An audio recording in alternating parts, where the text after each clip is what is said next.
Olá, Deus abençoe a sua vida, Deus abençoe esse dia. Nós vamos ler hoje 4 capítulos da Bíblia. Por que 4 capítulos e não 3? Porque hoje vamos ler a carta do apóstolo Paulo aos Filipenses. Essa carta tem 4 capítulos, então hoje nós começamos e terminamos um livro. Isso vai acontecer muito aqui nessa reta final, porque nós temos cartas com 4 capítulos, 3 capítulos, com 1 capítulo. Hoje nós vamos à carta do apóstolo Paulo aos Filipenses. A igreja de Filipos ali, os filipenses marcaram muito a vida do apóstolo Paulo. Nós vamos ver o momento que Paulo chega a essa região, é o momento que ele queria ir para a Ásia, mas o Espírito de Deus o impede de ir para a Ásia, e Deus dá a ele uma visão aonde um homem da Macedônia fala com ele, passa aqui na Macedônia e nos ajude. Paulo em Filipe é um momento que ele vai ser preso, e é muito marcante, e a gente percebe o carinho de Paulo com essa igreja. Eu quero começar aqui lendo com você. Paulo começa assim, o capítulo 1, verso 1. Paulo e Timóteo, servos de Cristo Jesus, a todos os santos em Cristo Jesus que estão em Filipos, com os bispos e diáconos, a vocês graça e paz da parte de Deus, nosso Pai, e do Senhor Jesus Cristo. Então aqui o capítulo 1, Paulo fala do evangelho em meio às prisões. O verso 1 até o verso 11, verso 1 até o verso 11, nós vamos ver Paulo dando a saudação que nós acabamos de ler, e aqui eu chamo a sua atenção que Paulo fala dele e Timóteo como servos de Cristo.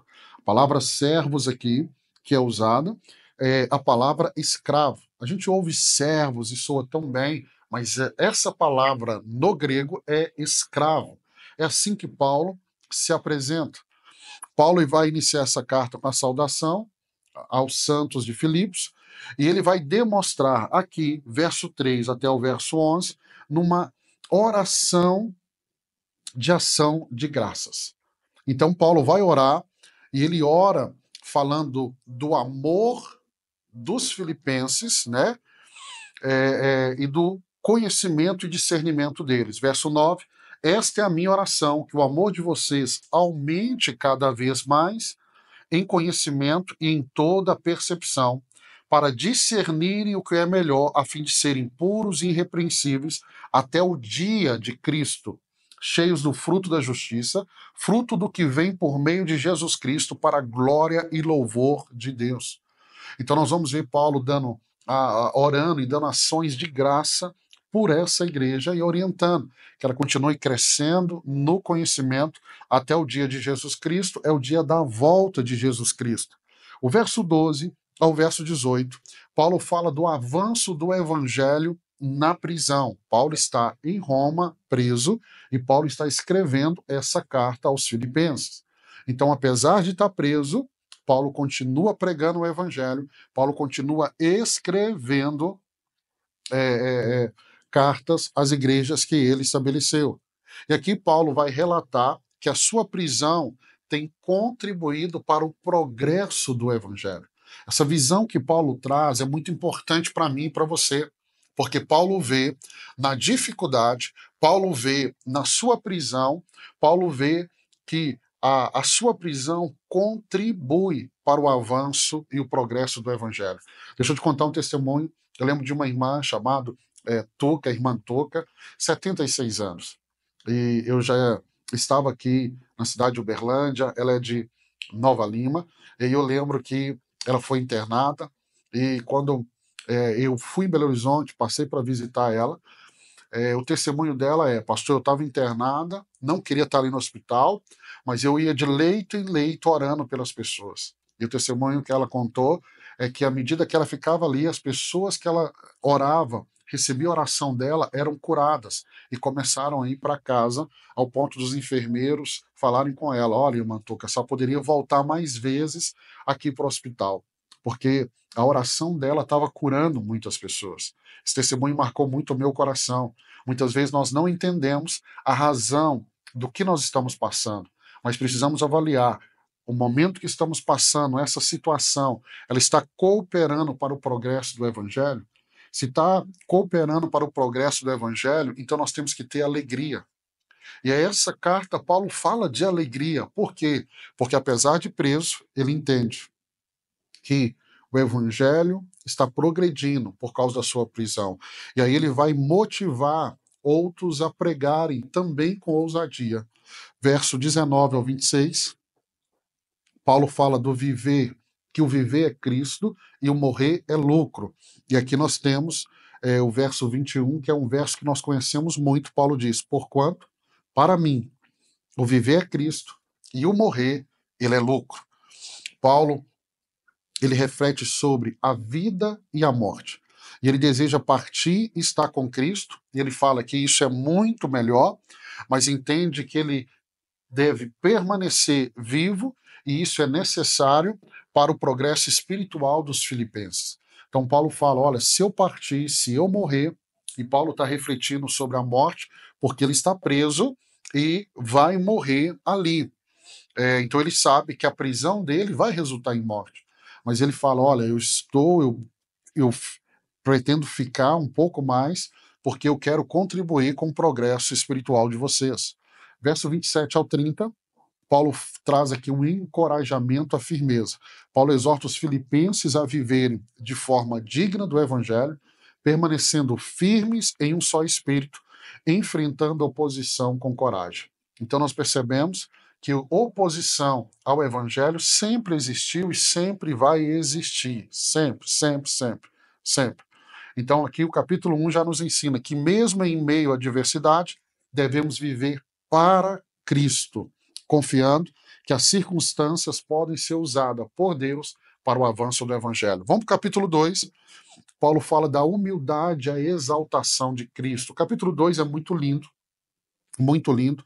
Verso 1 ao verso 4, ele fala da unidade e a humildade no corpo de Cristo. Paulo vai incentivar os filipenses à unidade. É muito interessante como Paulo, em quase todas as cartas, ele toca um pouco sobre esse assunto de unidade. Ele fala sobre humildade e serviço mútuo, colocando os interesses dos outros acima dos seus próprios interesses. Paulo está ensinando aqui a viver o cristianismo. E viver o cristianismo é se tornar um cristão. O que é um cristão? Um pequeno Cristo. Ou seja, eu preciso viver como Cristo viveu. E Cristo, ele fez essa função. Cristo, em determinado momento nos evangelhos, e você leu comigo, ele pega uma toalha, que era o serviço de um escravo, para lavar os pés dos discípulos. Isso é o chamado, isso é o cristianismo. Versos 5 ao 11, ele pega o exemplo de Cristo. Deixa eu começar lendo aqui para você. Verso 5. Seja a atitude de vocês a mesma de Cristo Jesus, que, embora sendo Deus, não considerou que o ser igual a Deus era algo a que se devia apegar-se, mas esvaziou-se a si mesmo, vindo a ser servo, tornando-se semelhante aos homens. E sendo encontrado em forma humana, humilhou-se a si mesmo e foi obediente até a morte e morte de Cristo. Por isso, Deus o exaltou à mais alta posição. Ele deu o nome que está acima de todo nome, para que ao nome de Jesus se dobre todo o joelho, nos céus, na terra e debaixo da terra, e toda língua confesse que Jesus Cristo é o Senhor, para a glória de Deus Pai. Então, Paulo está dizendo aqui, olha, vamos seguir o exemplo de Cristo. E que exemplo? O Criador se tornou criatura. O Deus Todo-Poderoso vestiu-se pele humana, e ele se fez como criatura. Para quê? Para morrer na cruz, por causa da minha vida e da sua vida. Então ele fala que nós devemos ser como Jesus, que sendo Deus, não se apegou na condição de Deus. O verso 12 ao verso 18, Paulo, ele fala de vivermos como luz do mundo. E aí ele fala que nós devemos brilhar como estrelas. Paulo vai exortar os filipenses a viverem como luminares do mundo. Por isso que eu falei como estrela, brilhando como estrelas. E aí ele fala que nós devemos operar a nossa salvação com temor e tremor, sem murmurações. Operar, algumas traduções diz, efetuai a vossa salvação. Né? Outros diz, desenvolver a vossa salvação com temor e tremor. Então entenda, temor e tremor. Isso só é possível quando nós conhecemos a Bíblia. Porque o conhecimento das Escrituras vai nos levar a conhecer Deus. E quem conhece Deus, ele tem temor. ele tem tremor. De terrível coisa é cair na mão desse Deus Santo. Então nós sabemos que ele é amor, sabemos que ele é misericordioso, que ele é bondoso, mas sabemos que ele também é justo, que ele é justo. O verso 19 ao verso 30, Paulo, ele fala aqui, pegando o exemplo de Timóteo e Epafrodito. Paulo vai elogiar Timóteo por seu cuidado genuíno pela igreja e Epafrodito por seu sacrifício no serviço ao Senhor, mesmo arriscando a vida. Então, quando eu chego aqui nessa parte, eu percebo esse exemplo desses homens, que deve ser um exemplo para mim e para você, de como devemos nos comportar, como devemos servir a igreja do Senhor Jesus. No verso 5, deixa eu ler de novo para você, tende em vós o mesmo sentimento que houve também em Cristo Jesus. Então nós devemos imitar a humildade de Cristo. Essa é a chave desse capítulo, né? Vivendo para servir outros e fazendo isso, devemos brilhar como as estrelas, como luz nesse mundo escuro. Então eu e você fomos chamados para sermos luz. Nós aprendemos isso nos evangelhos. O capítulo 3, Paulo fala que o conhecimento de Cristo é o maior tesouro. Verso 1 ao 6, nós temos a advertência contra os falsos mestres. Paulo vai alertar esses irmãos contra os judaizantes. Como era a seita dos judaizantes? Eles queriam convencer os irmãos a viverem o modelo como judeus, a circuncidar, a olhar todas as festas do judaísmo. Essa é uma heresia que entrou dentro da igreja, foi combatida por Paulo, por João, por Pedro. Infelizmente tem entrado muito nas igrejas de hoje. As pessoas acham que é espiritual imitar a vida de um judeu. Eu e você não somos judeus. Nós não somos. Então nós não podemos judaizar a igreja. E aí Paulo afirma que se fosse por mérito humano, ele teria motivo para se gloriar, mas ele rejeita tais coisas. E aí Paulo, para confrontar essa heresia dos judaizantes, Paulo pega o exemplo dele, porque ele era judeu. O verso 7 ao 11, Paulo vai dizer que considera tudo como perda. E aí nós precisamos entender. Ele considera tudo como perda em comparação ao conhecimento de Cristo. Qual é o desejo de Paulo? Conhecer o poder da ressurreição e compartilhar os sofrimentos de Cristo. Então, Paulo, ele vai dizer que considera tudo como perda para ganhar a Cristo, para crescer no conhecimento de Cristo. Se eu e você tivéssemos esse entendimento, nós valorizaríamos tanto, sabe? De buscar esse conhecimento, de buscar conhecer mais de Cristo. Verso 12 e 16, aqui tem um texto tão lindo. Paulo fala sobre prosseguir para o alvo. Qual era o alvo de Paulo? Jesus. Então, Paulo vai dizer aqui de forma tão clara que ele ainda não alcançou a perfeição. Quem está falando é Paulo, já velho, já idoso, uma grande experiência, um homem que foi arrebatado até o terceiro céu, ouviu e viu coisas que são assim, tão grandes que foi proibido. Deus proibiu que ele compartilhasse. E aí Paulo, esse grande apóstolo, ele diz assim: eu ainda não alcancei. Eu estou prosseguindo para o alvo. E ele fala: ao prêmio da soberana vocação em Cristo Jesus. Nunca acredite que você já é. Não, nós estamos indo, prosseguindo. E a palavra aqui no grego para esse prosseguir é fazer um violento esforço. Ou seja, eu vou me esforçar muito, muito, muito, muito para continuar avançando e prosseguindo. Verso 17 ao 21, Paulo faz um contraste entre os inimigos da cruz e o cidadão dos céus. E aí Paulo vai exortar os filipenses a seguir seu exemplo. E aí ele alerta contra os que são inimigos da cruz. E aí ele afirma que a cidadania dos crentes está no céu. Inimigos da cruz é aqueles que se colocam contra o evangelho de Jesus Cristo. Paulo diz: esses são inimigos da cruz. Esses são inimigos.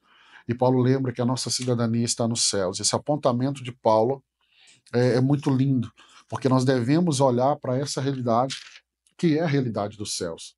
Vamos para o capítulo 4. Paulo fala de alegria e contentamento em Cristo. Por isso que para muitos essa carta é a carta da alegria. Paulo vai dizer aqui no verso 1 ao 5, ele fala da alegria e a unidade da igreja. Ele exorta os filipenses a permanecer firmes, a se reconciliarem e a se alegrarem sempre no Senhor. Então pensa comigo, um apóstolo que está preso, sabe que vai morrer, e ele está escrevendo para esses irmãos e falando com eles, olha, vocês têm que ter alegria em Cristo. Alegria em Cristo. Versos 6 e 9, ele fala da paz de Deus. Paulo encoraja os crentes a não se preocuparem, mas se apresentarem seus pedidos a Deus em oração. E aí ele promete que a paz de Deus guardará seus corações e mentes. Verso 10 ao 20, Paulo fala da gratidão, a generosidade dos filipenses. Paulo vai agradecer pela provisão enviada pelos filipenses e ele testemunha sobre o contentamento em Cristo, seja na abundância ou seja na necessidade. Paulo vai dizer que eu aprendi o segredo, a viver contente em todas as situações. É um segredo que eu e você devemos aprender. Então Paulo diz, eu estou contente, eu estou alegre, eu estou feliz quando eu tenho muito, mas eu estou contente, eu estou alegre, eu estou feliz quando eu estou passando por necessidade. O que Paulo está dizendo é que a alegria dele não estava no que poderia acontecer na sua vida ou deixar de acontecer. A alegria dele era uma pessoa, é Jesus Cristo. Por isso que, na abundância ou na necessidade, Paulo continuava com o mesmo coração. O mesmo coração. E aí o capítulo 4 termina assim o livro, com a saudação finais. Paulo encerra com saudações e bênção aos santos de Cristo. Então nós vamos ver aqui que o término dessa carta é muito parecido com as demais, muda algumas palavras. Paulo fala assim, saúdo a todos os santos em Cristo Jesus, os irmãos que estão comigo enviam saudações, todos os santos enviam saudações, especialmente os que estão no palácio de César. Isso aqui é muito importante, por isso eu li para você. Paulo está dizendo assim, olha, nós temos irmãos no palácio de César. César é o imperador. César quem autorizou a prisão de Paulo. E aí você percebe que, apesar de estar preso, por isso que ele fala da prisão dele cooperando para o avanço do evangelho. O evangelho avançou tanto que já está na casa, no palácio de César. Isso é muito lindo. Ou seja, nada pode amarrar a mensagem do evangelho. Ela vai prosseguir, ela vai cumprir o seu propósito, ela vai chegar. Como diz Isaías, a palavra de Deus não volta vazia, ela cumpre a palavra, ela cumpre o propósito. Por isso que eu e você devemos pregar com ousadia. É isso que Paulo ensina também na carta aos Filipenses. Quero abençoar a sua vida. Parabéns, terminamos mais um livro. Amanhã vamos começar um livro muito interessante, que é o livro dos Colossenses, a carta aos Colossenses. E também vamos terminar amanhã, porque são 4 capítulos também. Então Deus abençoe sua vida, Deus abençoe seu dia. Amanhã, se Deus permitir, eu te encontro aqui para mais uma leitura bíblica.